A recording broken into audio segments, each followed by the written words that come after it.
कृष्णाय वासुदेवाय हरे परमात्मने प्रणतक्लेशनाशाय गोविंदाय नमो नमः। आप सभी भक्तों का स्वागत है कृष्णा डिवोशन यूट्यूब चैनल पर, और हम इसी चैनल के माध्यम से भगवान श्री कृष्ण की अद्भुत लीला कथा का आस्वादन कर रहे हैं। कथा श्री कृष्ण चरित अमृतम के स्वरूप के रूप में हम तक पहुंच रही है। श्री उद्धव जी और श्री विदुर जी के बीच का यह संवाद बहुत ही अद्भुत है। इस कथा चरित्र के लेखक हैं श्री हरिचरण उपाध्याय जी। तो हम उनके द्वारा लिखित कथा को आगे आप सभी भक्तों तक पहुंचाने का यह निमित्त मात्र कार्य कर रहे हैं। आशा करती हूँ कि आप सभी ने भगवान श्री कृष्ण की इस अद्भुत और डिटेल कथा को स्टार्टिंग से श्रवण किया होगा। और आज हम इस कथा के भाग 332 तक पहुँच चुके हैं, और भगवान श्री कृष्ण ने इस धराधाम को किस प्रकार से त्यागा, भगवान श्री कृष्ण ने अपने स्वधाम जाने के लिए क्या भूमिका तैयार की, ये हमने पिछले कुछ एपिसोड्स के माध्यम से जाना था कि किस प्रकार से यदुकुल के कुमारों ने जो ऋषियों के साथ हास परिहास का प्रसंग किया था, उस प्रसंग के बाद ऋषियों के द्वारा यदुकुल को श्राप दे दिया गया था। तो आगे की कथा आज हम श्रवण करते हैं, और भगवान श्री कृष्ण का उद्धव जी के साथ यह प्रसंग है। उद्धव जी को भगवान श्री कृष्ण जो भी उपदेश देते हैं, यह श्रीमद् भागवत महापुराण में उद्धव गीता के नाम से भी विख्यात है।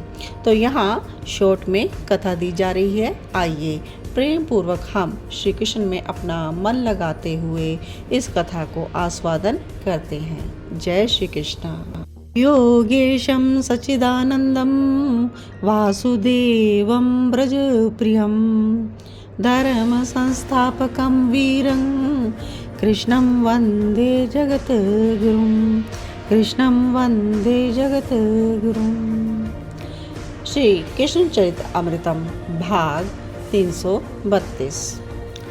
उद्धव जी को जब विदुर जी ने व्याकुल देखा तो शांत करवाया और बोले, उद्धव तुम तो श्री कृष्ण के प्रिय हो, परम प्रिय हो। परम धाम जाने से पूर्व श्री कृष्ण ने आपको बहुत से उपदेश दिए थे, वो उपदेश आप हमें सुनाइए।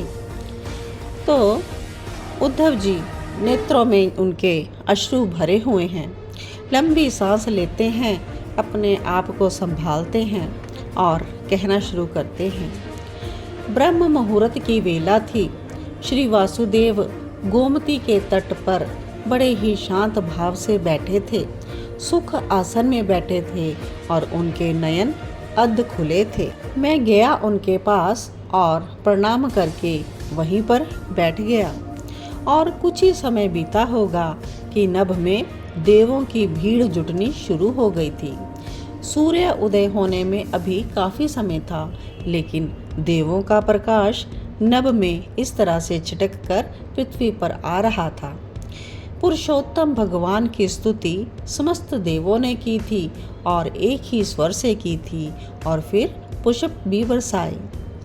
किंतु भगवान श्री कृष्ण अपने ध्यान में ही लीन रहे।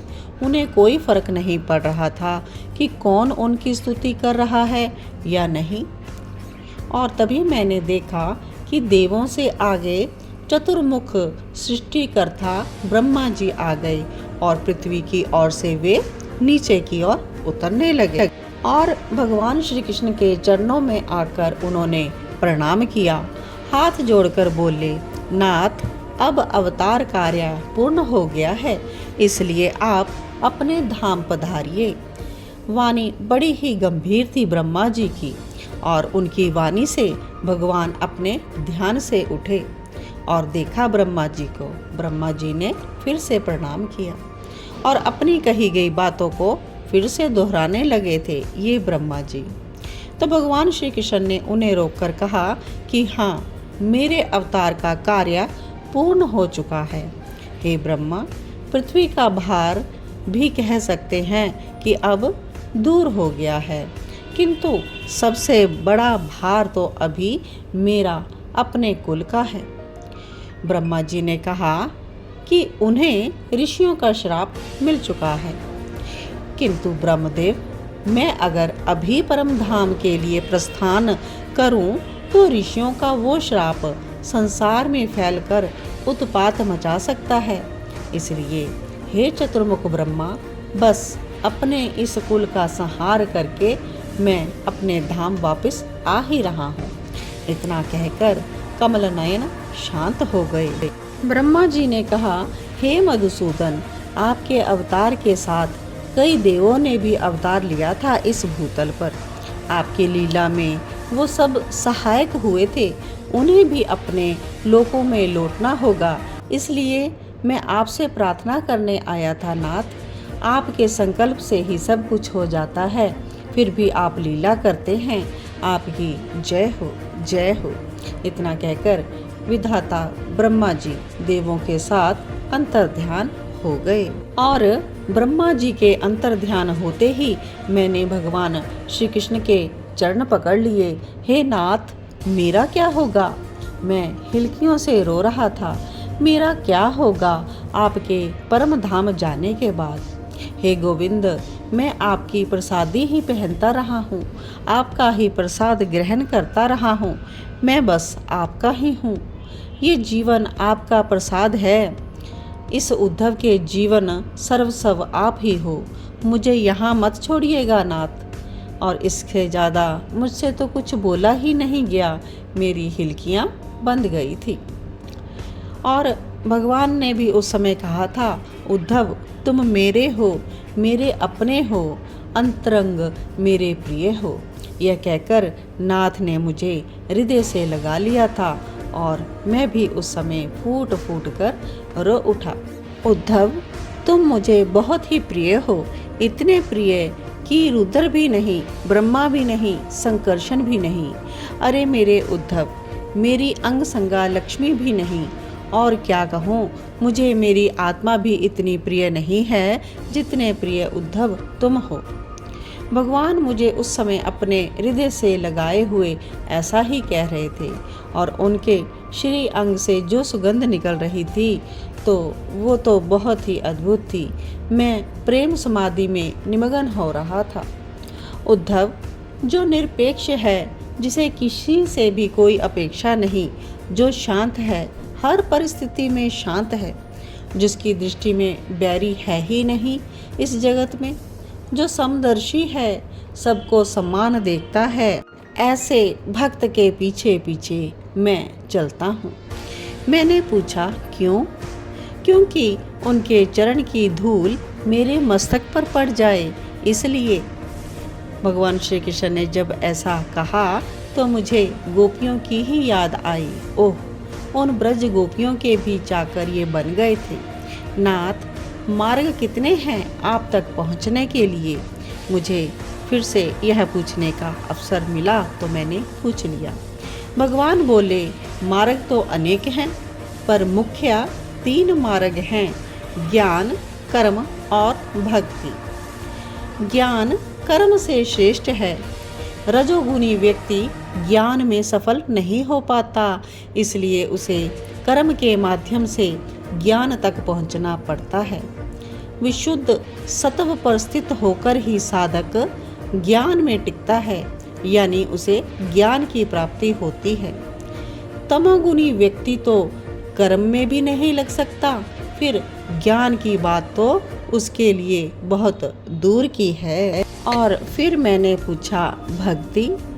आहा, भगवान अब भाव से भर गए और बोले, भक्ति तो मुझे वश में कर लेती है उद्धव।